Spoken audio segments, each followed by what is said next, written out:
Olá, este é o Nossa República, um espaço de conversa franca sobre os temas que moldam a vida pública e o futuro de Mato Grosso e do Brasil. O Brasil que entra em 2026 com desafios enormes, uma disputa eleitoral que tende a mobilizar paixões, mas que também precisa encarar um ponto decisivo: como superar o radicalismo político, o extremismo e a divisão do país por alinhamentos ideológicos. Nesta edição especial de 2 programas, vamos discutir as perspectivas para 2026, o impacto do ambiente digital na política e um tema que ganha força a cada eleição: o papel das igrejas, templos e terreiros no debate político eleitoral, a influência das religiões na política de um Estado que constitucionalmente é laico. Para esse debate, eu recebo convidados especialíssimos: a cientista política e professora Cristiane Fonseca e o jornalista e analista político Vinícius Carvalho. A proposta aqui é simples: mais argumento, menos torcida. Eu recebo com muita alegria o professor Vinícius Carvalho, analista político, e a nossa querida professora Cristiane Fonseca. E hoje a gente vai começar um programa de debates políticos, de conversas políticas. Nós estamos em ano eleitoral, o que justifica plenamente a gente tratar de alguns assuntos que dizem respeito ao interesse de todos nós. É preciso que a gente tenha uma compreensão, né, Cristiane, né, Vinícius, da realidade política, da realidade eleitoral, para a gente não cometer erros, né, no sentido de votar mal, escolher mal, enfim. E eu queria começar perguntando, e a pergunta vale para os dois. Nós estamos já em pleno clima eleitoral, o processo de debate político eleitoral já começou bem antes do tempo, geralmente começa lá abril, maio, né? Começa a esquentar, quando chega perto das convenções, mas aqui nem virou o ano, a discussão já estava em pré-candidatura, as pré-campanhas já colocadas na rua. Eu queria saber o seguinte: nesse clima eleitoral de 2026, né, eu quero saber o que é que está em jogo, né? Quando vocês olham para 2026, qual é o maior risco, qual é a maior oportunidade que a gente tem nesse ciclo eleitoral de 2026, olhando para trás, olhando o que aconteceu nas 2 últimas eleições? Vinícius, hoje eu vou começar com você. Tudo bem, irmão. Como você preferir. Obrigado, Mauro, pela oportunidade. Sempre um prazer, né? Uma honra estar com você, né? Obrigado a Cris também. Mesma coisa, um prazer e uma honra. Obrigado ao público, né? Nesse programa que eu até brinquei com você, que é quase um dicionário de política, né? Você está com verbetes assim, né? E porque a luta política se dá também no plano teórico, né? As pessoas negligenciam isso. Acho que é só no plano político mesmo e econômico, né? Mas é no plano dos conceitos, né? Nós precisamos ter clareza conceitual para entender, né? E intervir, né? Você não intervém na realidade se não entender, né? Então, te respondendo, o principal risco é de um acirramento que possa deteriorar, né, o processo democrático, uma não aceitação, né, de resultado, como aconteceu em 2022. Né, ali, você acha que, apesar das lições pretéritas, recentes, com prisão de ex-presidente, condenação, não é só prisão, é condenação, né? 27 anos de prisão, essa coisa por tentativa de golpe, você acha que é possível ainda a gente vivenciar uma situação de não aceitação de resultado eleitoral num Brasil que está mais do que provado que as urnas eletrônicas funcionam, são corretas, enfim, o choro é livre, mas, né, as regras são claras. Sim. Você acha que é possível ainda? Acho, não. Acho pela crítica, né? Especialmente se for uma eleição muito acirrada, como tende a ser, né? 5%, eu acho, no máximo, para um lado ou para outro, que for vencedor, né? Então, eu acho que corremos esse risco até pela forma como o processo foi conduzido, né? Esse processo do julgamento da tentativa de golpe foi correto no mérito, mas na parte processual, muitos problemas também. Então, eu acho que o risco é menor, né, do que lá em 22, mas ainda existe. E a oportunidade? A oportunidade é de ampliar a democracia. Né? Acho assim que nós temos, né? Temos que, para os problemas da democracia, mais democracia. Rosa Luxemburgo, né? Vou sempre nessa linha, então é uma oportunidade para nós resolvermos os problemas, né, da democracia com mais democracia. Apresentarmos soluções democráticas para problemas autoritários, que não é o que tem acontecido no Brasil nos últimos anos. Né? Para problemas autoritários tem vindo soluções mais autoritárias. Então tem tido uma degeneração. Né? Então eu acho que a grande oportunidade é ir caminhar para um rumo mais democrático. De fato. Cristiane Fonseca.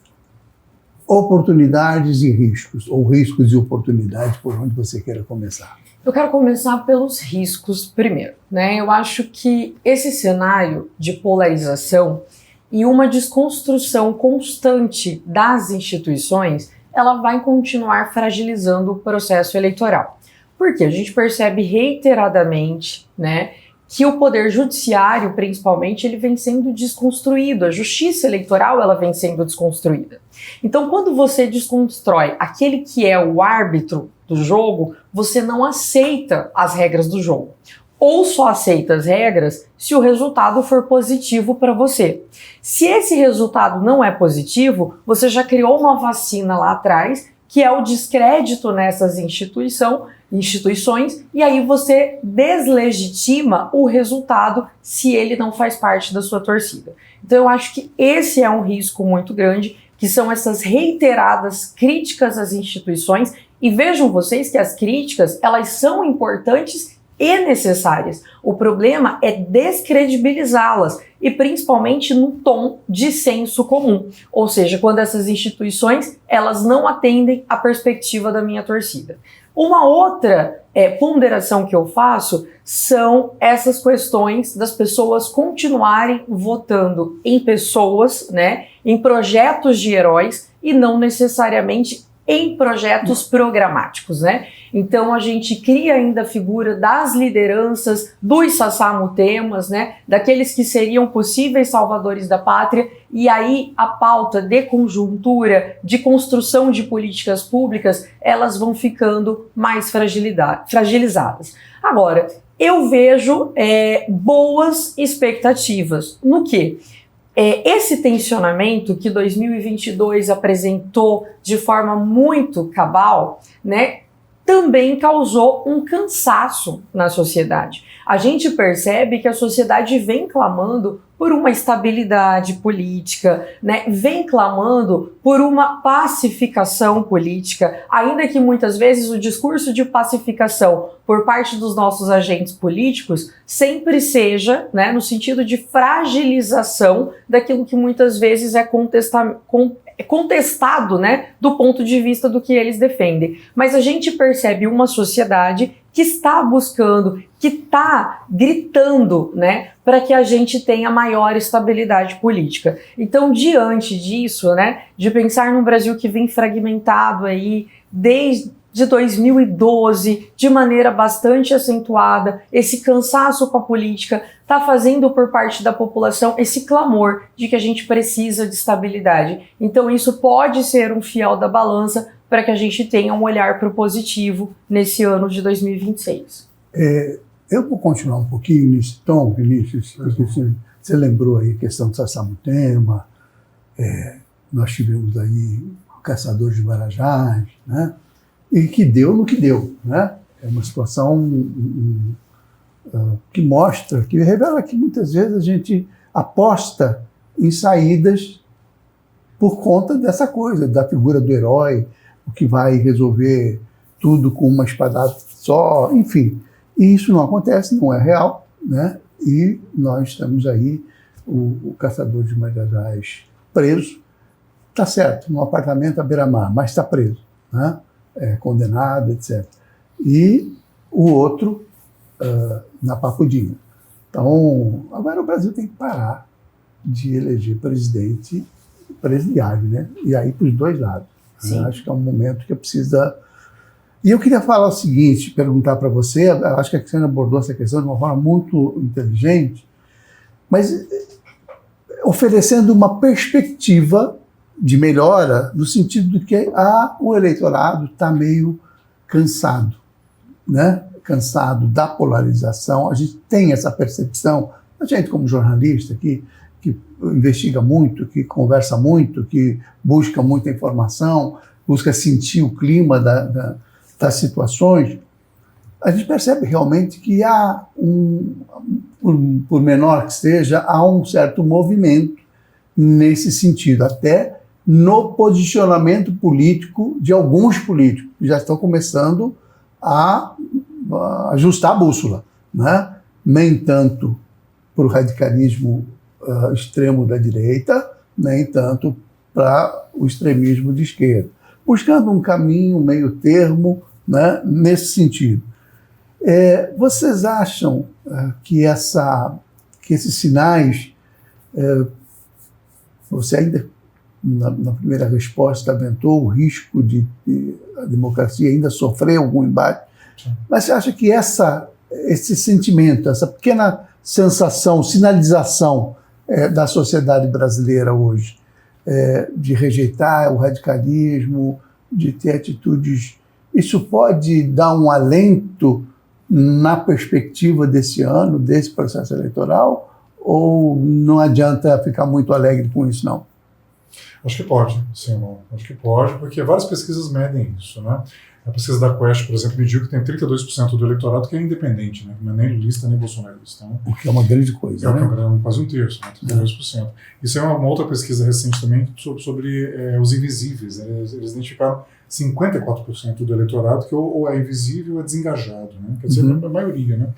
O problema principal, Mauro, é falta agenda, né? Porque o centro não é só uma questão geométrica, né? O centro não basta ele ficar, né, entre os extremos, né? Não é só uma questão espacial, né?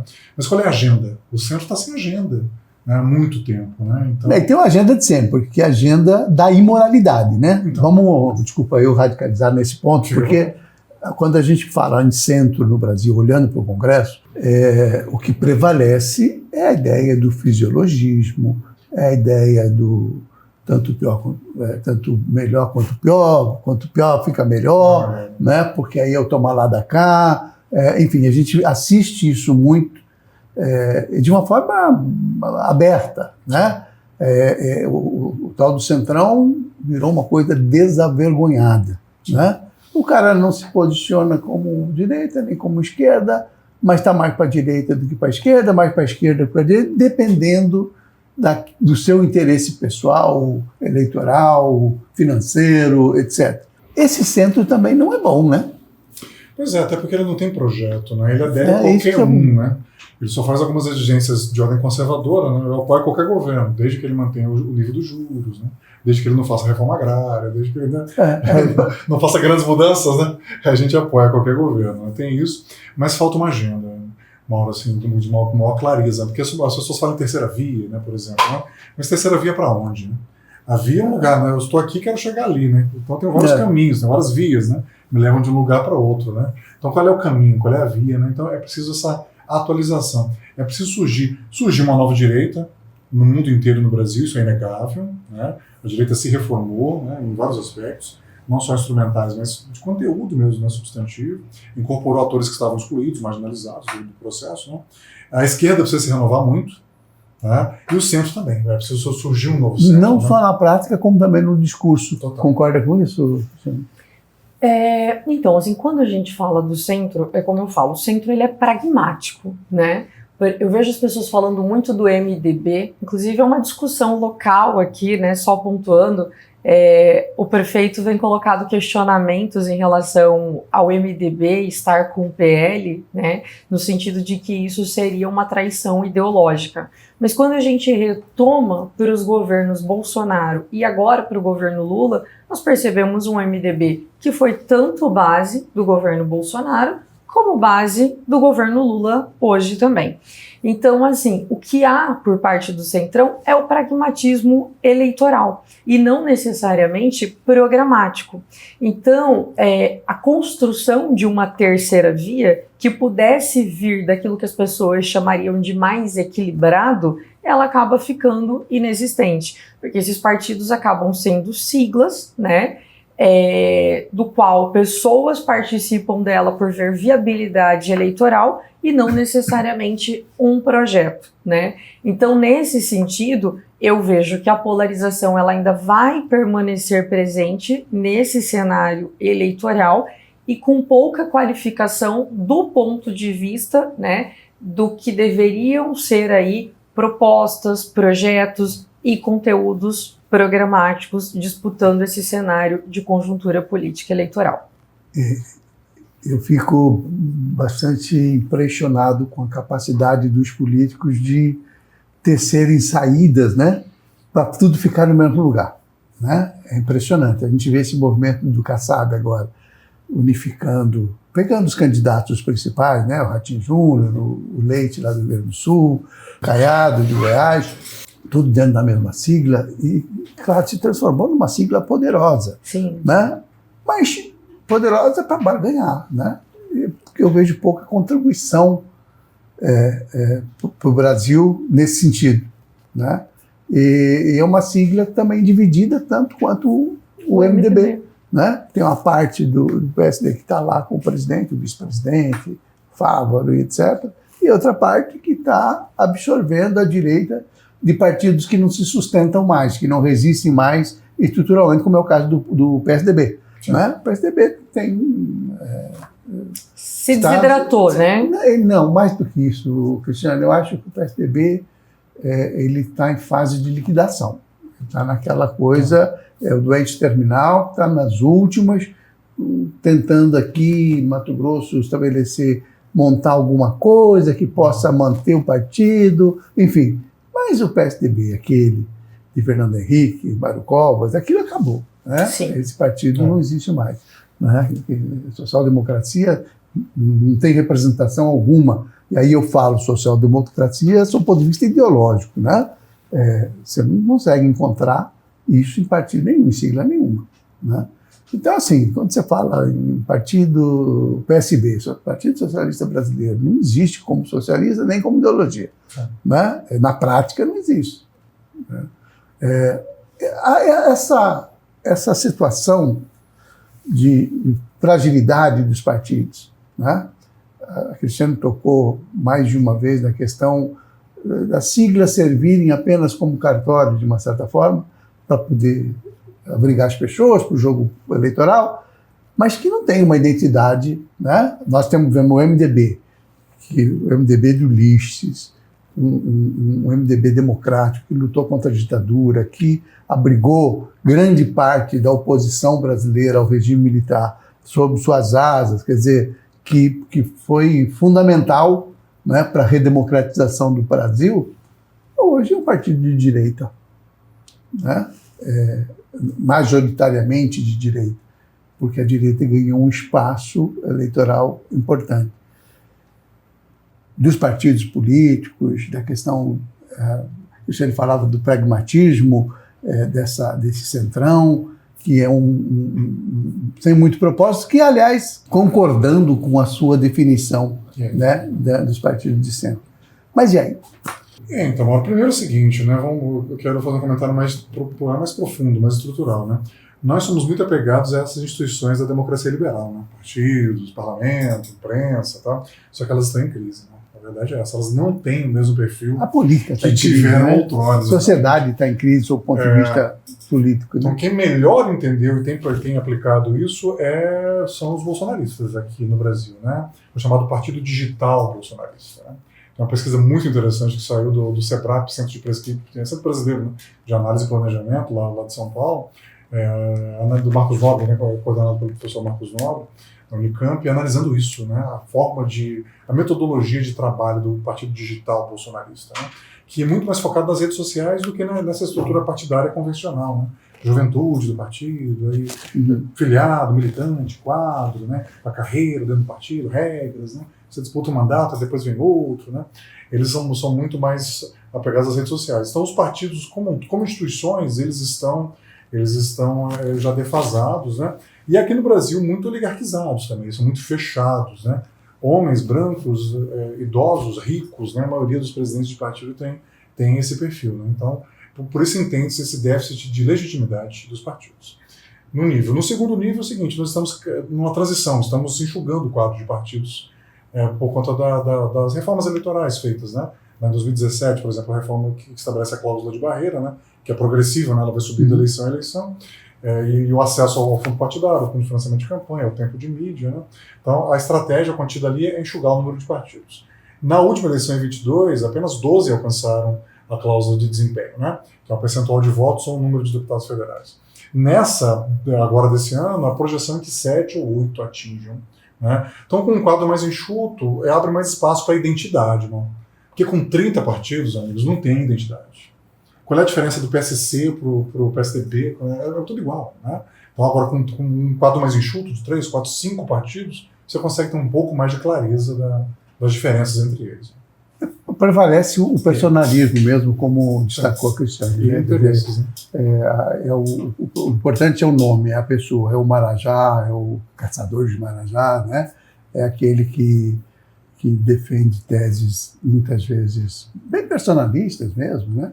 E o eleitor vai atrás disso, né? O eleitor vai atrás desse herói que não existe, né?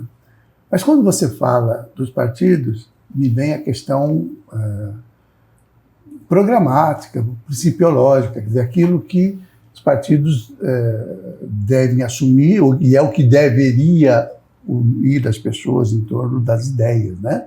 Então, os princípios dos partidos, aquilo que o partido defende, as regras de comportamento, enfim, que deveriam ser a baliza, olha, a gente é assim, quem se identifica com a gente vota na gente. Essa é a ideia, em linhas bem simplistas, né, do que significa o partido, do que representa ele. Mas eles acabaram se transformando, na verdade, em um grande cartório.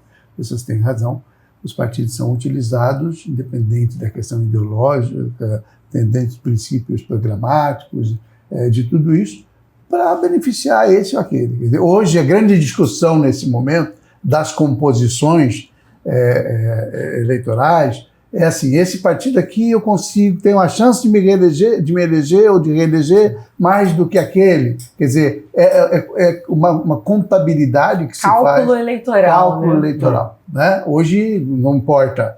Né? Aí isso explica, né, o MDB, que já foi um partido de centro-esquerda, né, um grande partido de centro-esquerda, e que se transformou hoje num cartório. Exatamente isso, né? Que aceita qualquer um, desde que tenha possibilidade eleitoral, o candidato tenha possibilidade eleitoral, né? E o candidato também só escolhe o partido desde que ele tenha uma perspectiva de obter os números suficientes no quociente eleitoral para se eleger. Né? Isso não é um fator importante do declínio político brasileiro? Eu vejo isso como uma fragilidade, né? E aí eu quero voltar ao que o Vinícius disse, assim, esse número de partidos, né? Eu acho que ele inviabiliza a perspectiva do que é projeto e do que é identidade particular, pessoal, personalista. Quero até citar um exemplo aqui, né? Quando a gente pensa no Auro Rebelo, alguém que já foi do PCdoB, Partido Comunista do Brasil. E da linha dura. Sim, foi ministro, inclusive, do governo Lula, né? Então, assim, representando mesmo o PCdoB enquanto aliado, né? O PCdoB é um partido histórico aqui no Brasil. E hoje, onde ele está? No Democracia Cristã, que faz parte de um outro espectro político, nesse caso representando aí a direita, né? Então, o que nós percebemos aí, né? Mais uma vez, ratificamos. As siglas, elas são somente siglas, né? E elas estão fragilizadas do ponto de vista programático. Eu sempre falo para as pessoas assim, quando você for pensar num projeto eleitoral, busca ler o programa de governo daquela pessoa que colocou o nome à disposição, busca ler o programa partidário para você entender quais compromissos aquela pessoa realmente terá. Porque como a gente individualiza isso, né, a gente pessoaliza isso, essas outras coisas se tornam secundárias. Então, quando você vai falar em termos de propostas com as pessoas, elas geralmente não estão nem no programa de governo e nem no programa partidário, né? Haja vista esse quantitativo imenso de partidos que o Brasil tem, né, que não são ideológicos, a gente pode até traçar assim, olha, tem partidos que estão no espectro mais progressista, tem partidos que se localizam no espectro de direita, mas com muito pouca identidade. Como você mesmo disse, o PSB, Partido Socialista Brasileiro, está muito distante do que se prega a ideia do que é socialismo, né? Não há uma busca por isso. E se você olhar a cartilha do partido, você vê que realmente em nenhum momento ali está escrito de construção do partido para o caminho socialista, né? Ele atua como um partido social-democrata. E a gente percebe isso nas gestões do PSB, né? Então, eu acho que esse quantitativo de partidos, ele prejudica muito isso. Os próprios projetos de negociações individuais de poder, elas fragilizam isso também. Você citou muito a questão do Kassab, né? Ele traz dentro do partido 3 figuras aí, né, que se colocam à disposição para o âmbito presidencial, ou seja, como se o PSD demarcasse, nós teremos candidato à presidência, mas isso parece que está muito mais do ponto de vista de uma posterior negociação do que realmente que o partido tem conteúdo e alguém que represente o seu projeto. Parece mesmo uma estratégia para negociar alguma coisa. Para negociar. Aí na frente, né? Uma divisão, o apoio a um determinado candidato. Esse é o momento que isso vai acontecer. Mas, então, esse é um ponto importante, Paulo, se você permite. Os partidos se mercantilizaram, eles viraram empresas, né? Isso está muito notório. Grandes empresas, né? Empresas milionárias, aliás. É verdade. Né? Bancadas pelo dinheiro público. Então, eu costumo falar, existe o sistema S, né? Que é uma estrutura corporativa, associativa, né? Das federações do comércio, da agricultura e tal. E tem o sistema P, né? Dos partidos agora. Isso é bem novo. PT, PSDB e tal, isso é bem típico. Um diferencial que os partidos tinham nessa orientação clássica que você trouxe, assim, o partido ele tem que formular propostas para toda a sociedade. É a visão daquela parte da sociedade para o todo. Como é que o todo vê saúde? Né? Como é que o socialismo vê saúde, vê educação, vê povos originários, vê medicina, vê infraestrutura, agricultura, enfim. Essa visão mais macro eles perderam. Ou como não vê nada disso, né? Então, porque tem partido que não vê povos originários, que não vê os indígenas, não vê, né? Mas aí que eu ia chegar. Eles estão com uma visão corporativista, com uma visão micro, só para aquelas clientelas que eles representam. Entendeu? Eles não têm essa proposta geral de sociedade como se tinha nos partidos clássicos, né? A visão que os socialistas tinham, que os sociais-democratas tinham, que os liberais, os conservadores tinham para tudo, né? Para a sociedade como um todo. Isso acabou, virou realmente um sindicato de políticos, né? E uma estrutura associativa, um sistema P mesmo. E no final das contas eles se juntam para resolver os problemas que interessam a eles sob esse ponto de vista, claro, né, do fisiologismo partidário. Bom, seguindo aqui a ideia do roteiro que a gente discutiu, né, eu queria falar um pouquinho sobre o papel da imprensa, o papel do jornalismo, o papel da comunicação, né, com essa nova realidade tecnológica, né, como é que nós, jornalistas, podemos contribuir de forma cidadã, de forma democrática, de forma responsável, para que as pessoas possam ter, pelo menos, a melhor informação possível. Isso é uma questão importante. Eu acho que essa é uma das finalidades desse programa, que é, pelo menos, expor ideias, expor fragilidades, expor, os caminhos, né? Porque nós vivemos uma realidade, que é a realidade digital, onde cada pessoa vira um protagonista das suas próprias ideias ou de defesa da ideia dos outros, né? O que era antes feito, de uma certa forma, com regras bem definidas pelos profissionais de jornalismo, né, que informar. Hoje você encontra todo tipo de informação e desinformação em qualquer rede social, um negócio com abundância. Falar um pouquinho sobre isso, a comunicação hoje, qual que é a nossa responsabilidade? Você como cientista política, professora, comentarista, que está no seu dia a dia nas televisões, nas rádios, você também, Vinícius, eu de uma certa forma, como é que a gente deve conduzir esse debate, essa discussão? Então, como eu falei, essas instituições todas da democracia liberal têm que se reformar, inclusive a mídia. Que a mídia também ela se oligarquizou muito, né? Também se burocratizou, se profissionalizou demais, se fechou. Né? Que há alguns anos atrás a mídia no Brasil era dominada por 7 famílias. Né? 7 famílias decidiam o que era verdade. Né? Família Frias, da Folha de São Paulo, família Mesquita, do Estadão, Vitor Civita, família Bloch, do antigo Grupo Manchete, o Silvio Santos, família Marinho. Quer dizer, numa sala começa aqui, eles decidiam, não, isso aqui é verdade, tá? O que aconteceu nesse dia foi isso. Senhores, nós temos um acordo aqui, né? Todo mundo vai publicar isso aqui, né? Então, isso é ruim. Então, essa mídia também, ela se fechou demais, e com essa democratização que nós temos tido via redes sociais, ela passou a ser questionada, né? Porque outros pontos de vista foram aparecendo, né? Então, ela ainda é muito importante, o jornalismo profissional, pela questão da credibilidade. Porque são veículos que não vão arriscar a credibilidade por qualquer coisa, né? Especialmente na questão da pós-verdade, de fake news mesmo, né? Porque, assim, primeiros fatos, né? É o lema da CNN, inclusive, né? Lá dos Estados Unidos, facts first, né? Primeiros fatos. A gente pode divergir sobre os fatos aqui, ok, legítimo, mas o que aconteceu? Né? Entendeu? Então, o jornalismo profissional tem esse papel ainda muito importante, porém ele ainda é muito, muito fechado, ele não se abre, por isso que essas forças mais à direita veem como uma ditadura, né? que é muito fechado e não é acessível. E não é também porque tem regras?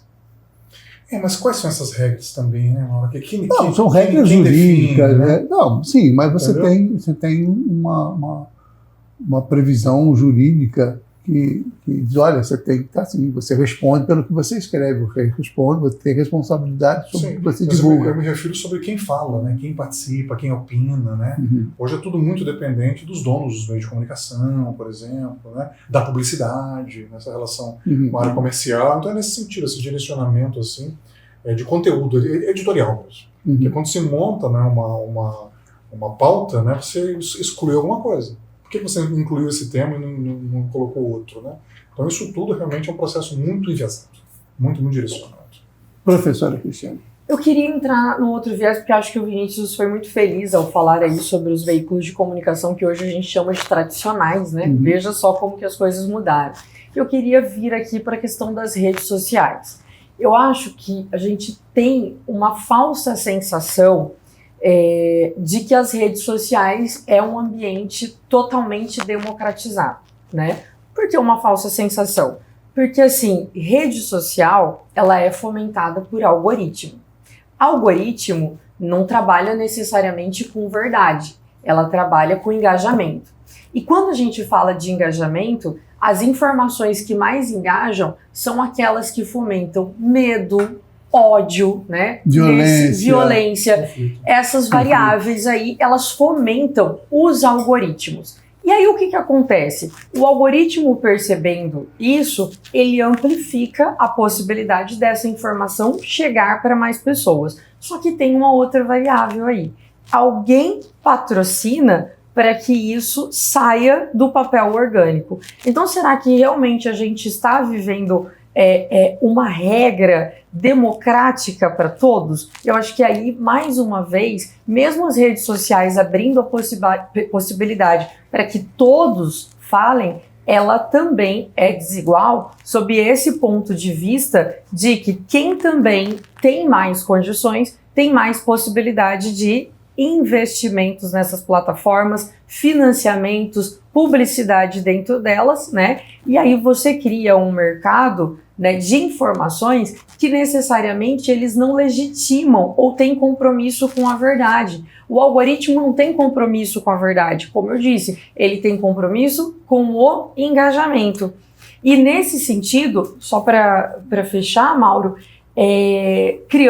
criamos essa desigualdade, né, nesses veículos também, e eles acabam respondendo mais às suas bolhas, né? As pessoas acabam lendo aquilo que necessariamente atende já ao que ela acredita. Até porque o algoritmo encaminha, né? Encaminha, porque se eu leio sobre a variável X, o algoritmo percebe que eu reiteradamente entro nisso e ele vai me bombardear dessas informações. Ou seja, mais uma vez, a comunicação, ela fica segmentada, fragilizada, e aí a gente vai ter que usar a palavra que é polarizada.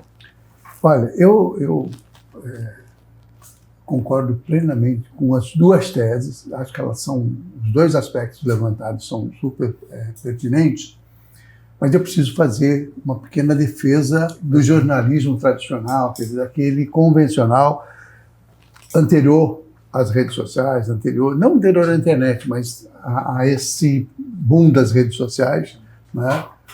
Porque, primeiro porque eu sou dessa geração ainda, né, que a maior vergonha para um jornalista é publicar uma informação e essa informação não se confirmar, não ser verdadeira.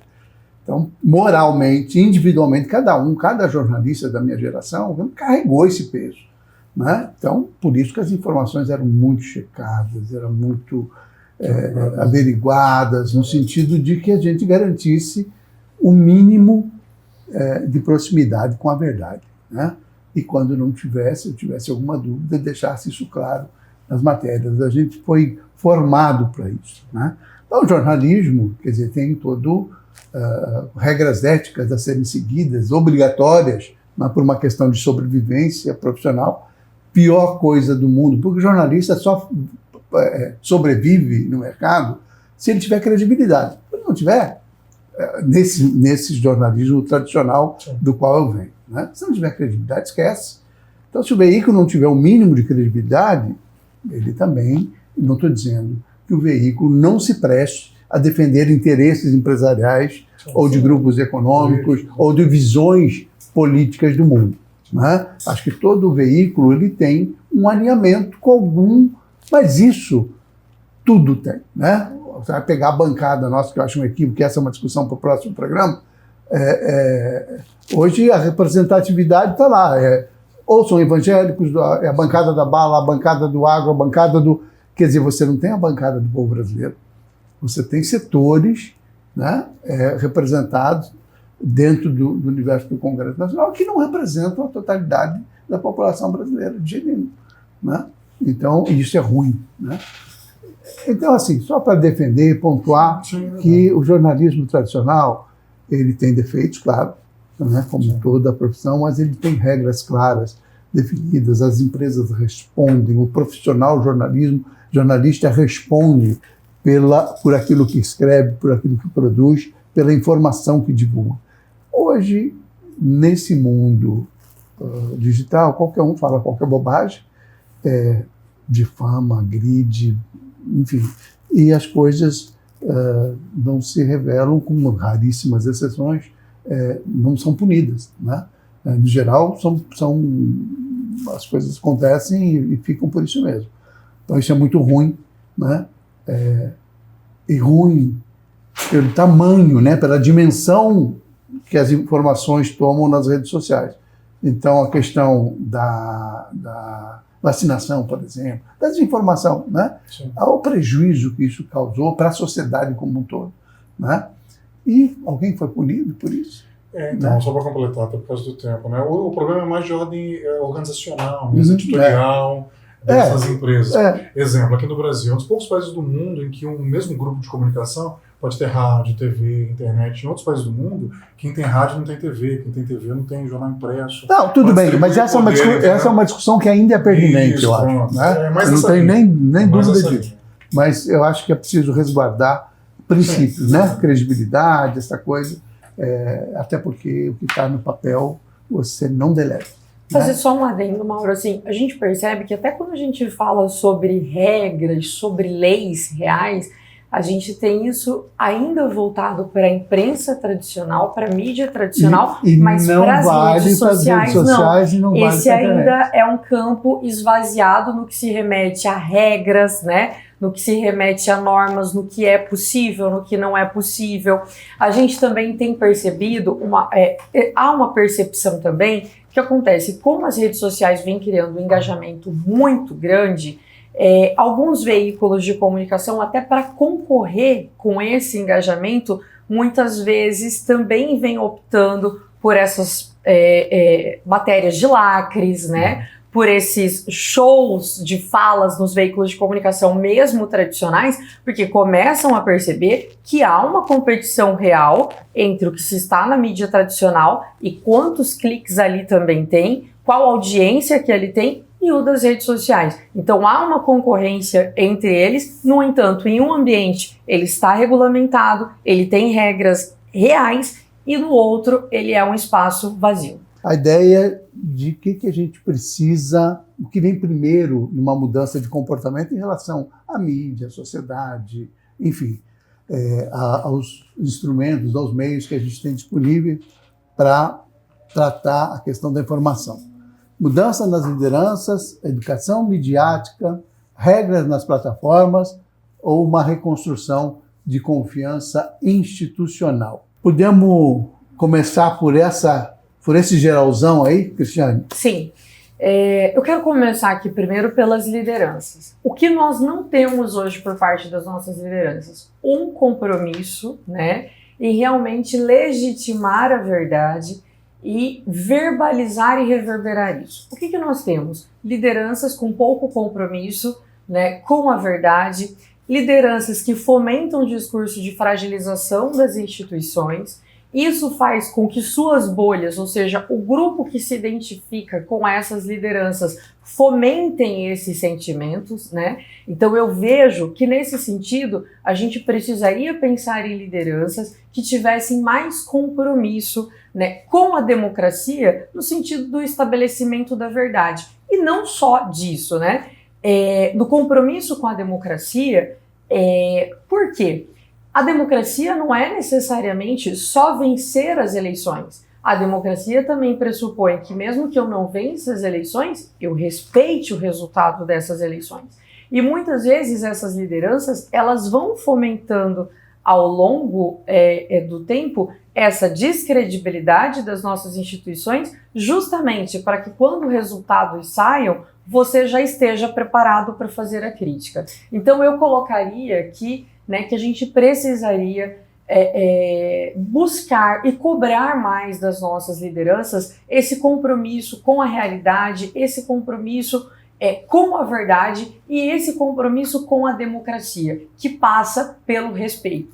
Eu acho que uma outra variável importante aí, como você pontuou, é a educação midiática. Quando a gente fala dos veículos de comunicação tradicionais, nós dissemos constitucionalmente eles estão regulamentados e respondem de maneira bastante incisiva, né, sobre aquilo que é compromisso com o jornalismo, com as informações e aquilo que possa ter sido gerado com rumores de fake news. Mas esse ambiente digital, ele ainda está extremamente fragilizado no que se remete a isso, né? Não se há leis, não se há regras, e o que se há é que quando se fala de que a gente precisa regulamentar, as pessoas criam aí aquela factoide, né? Regulamentar é censurar. E aí você deixa esse limbo jurídico ainda nas redes sociais e acabamos não tendo uma educação midiática do ponto de vista do qual as redes ficam aí muito mais abertas, né?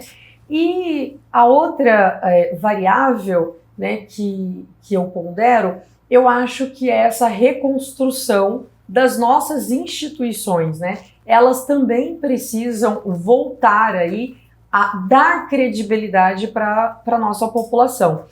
Como o Vinícius até pontuou inicialmente, né? Nós tivemos aí o último caso de julgamento da trama golpista. Eu acho que o mérito, né, ele foi muito bem definido, né? Nós tivemos aí todos os indícios comprovados de que houve toda essa mediação em cima do golpe. Então as pessoas foram punidas por conta disso. Mas ao mesmo tempo, você viu um judiciário que tramitou muitas vezes atropelando alguns processos, né?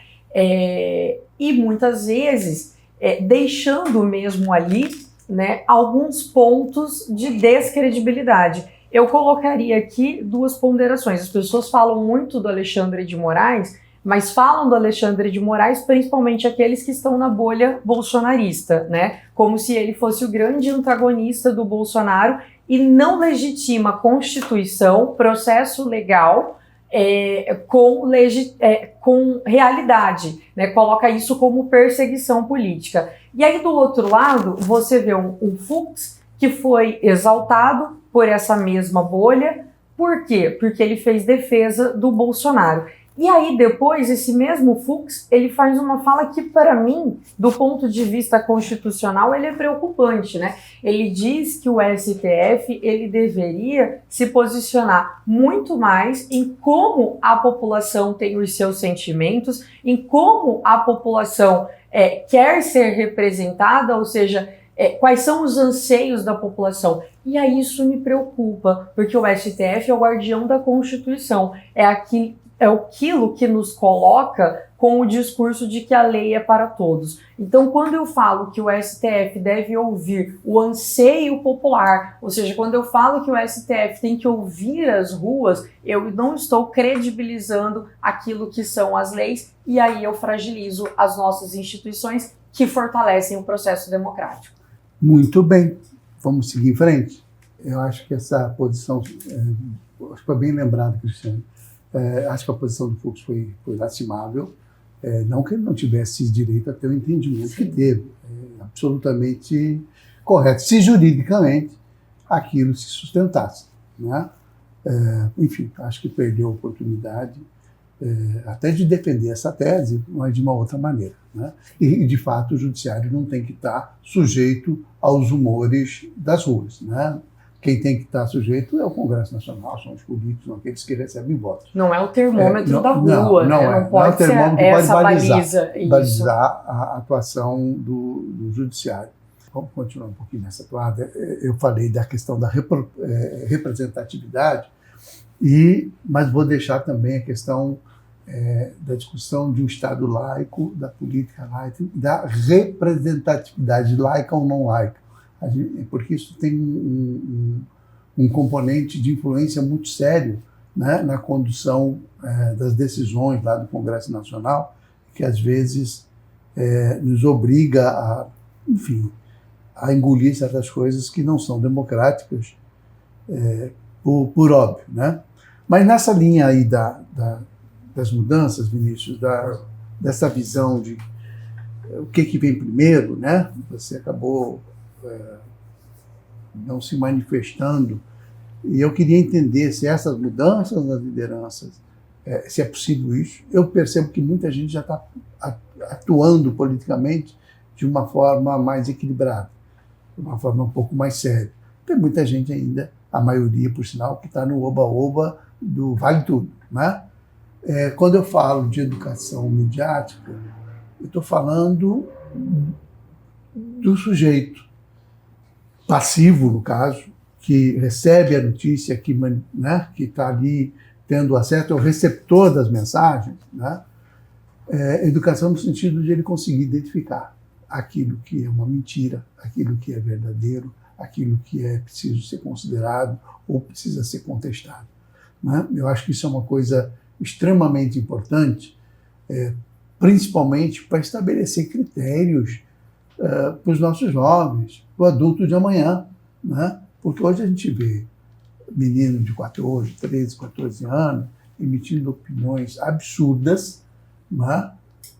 Defendendo crenças que são absurdamente intoleráveis, inaceitáveis, né? Como verdades fáticas, como coisas consolidadas, né?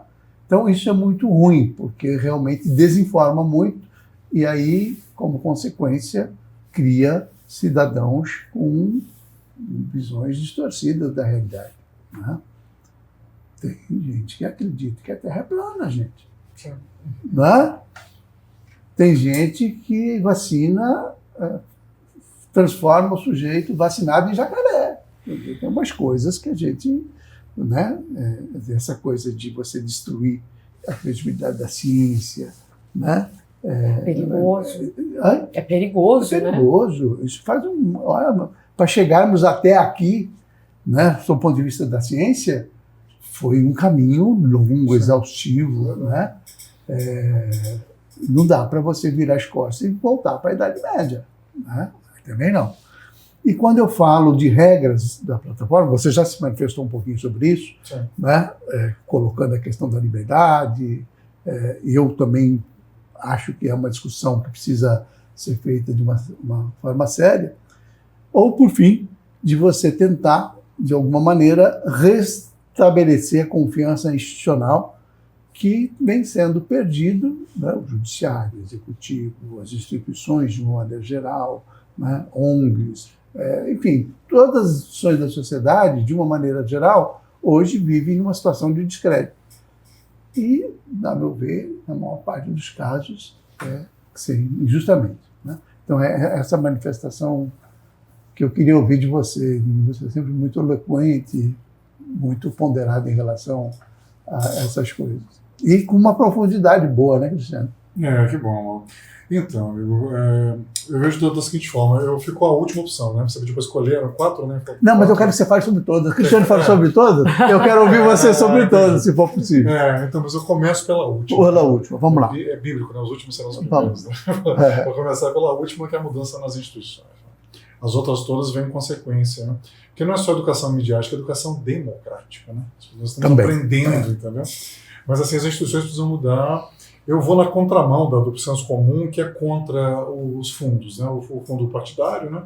E o fundo de financiamento de campanha, que chamam de fundo eleitoral, que não é. Enfim, a legislação não chama assim, mas boa parte das pessoas tratam dessa forma. É fundo de financiamento de campanha e fundo partidário. Porque o Brasil tem um modelo misto, né, de financiamento da atividade política, meio público e meio privado. Tem países que é 100% público, né, como a França, por exemplo. Na França não tem dinheiro privado nas campanhas, é 100% público. Né? E nos Estados Unidos é o contrário, é 100% privado. Nos Estados Unidos não tem dinheiro público nenhum, né? Que o horário eleitoral lá é comprado pelos candidatos, como qualquer horário, qualquer espaço na mídia. Né? Então, são dois modelos polares, assim, extremos. Né? A França 100% público, os Estados Unidos é 100% privado. E o Brasil está no meio. Né? Então, assim, muita gente fala, esses fundos estão tirando dinheiro da educação, da saúde. Né? O senso comum é muito esse, o senso comum conservador, liberal, né? Neoliberal. Assim, né? Mas eu sou favorável a eles, eu só acho que nós temos que democratizar assim, o acesso. Quer dizer, para que os partidos tenham acesso a esse financiamento, eles deveriam cumprir algumas condicionalidades.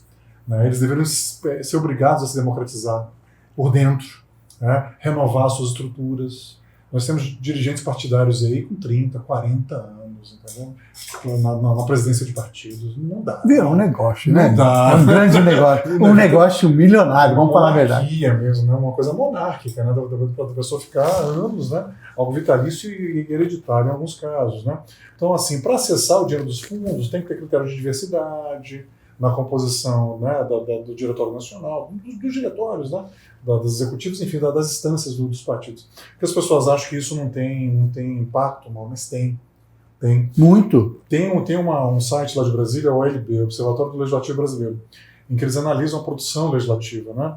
E é interessante, no caso de mulheres, por exemplo, né, a produção legislativa das mulheres é diferente da dos homens. Mesmo as mulheres de direita priorizam mais temas como educação, como saúde, como cultura, esporte e lazer, assistência social, ciência e tecnologia. E os homens já priorizam mais a segurança pública, agricultura, infraestrutura, negócio, economia, né? Então, ao votar numa mulher, você está votando em algumas políticas públicas específicas, né? Porque as mulheres são mais atenciosas, né?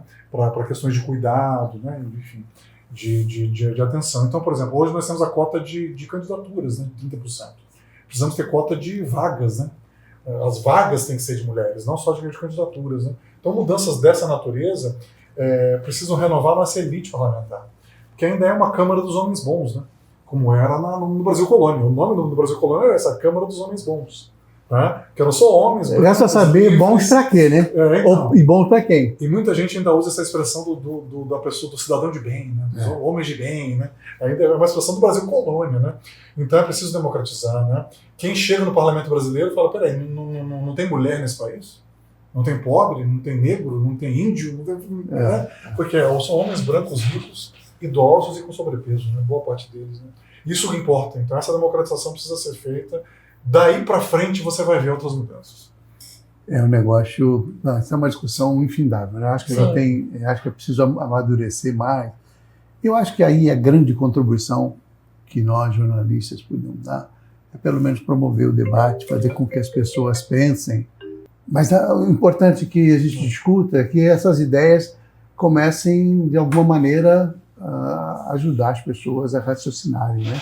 Melhor, em vez de embarcar nas ondas, né, nas bolhas, enfim, naquilo que leva elas a repetir discursos que não têm o menor fundamento.